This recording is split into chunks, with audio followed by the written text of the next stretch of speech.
اعوذ باللہ من الشیطان الرجیم بسم اللہ الرحمن الرحیم۔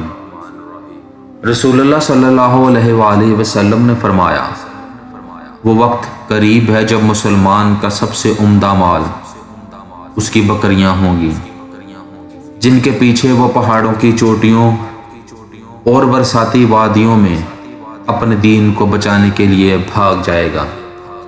بخاری شریف حدیث نمبر 19۔ رسول اللہ صلی اللہ علیہ وآلہ وسلم لوگوں کو کسی کام کا حکم دیتے تو وہ ایسا ہی کام ہوتا جس کے کرنے کی لوگوں میں طاقت ہوتی۔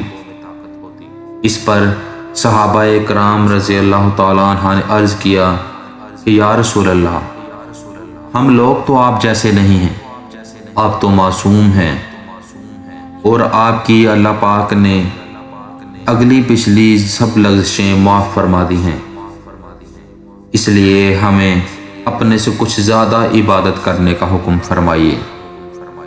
یہ سن کر آپ صلی اللہ علیہ وآلہ وسلم ناراض ہوئے، حتیٰ کہ خفگی آپ کے چہرہ مبارک سے ظاہر ہونے لگی۔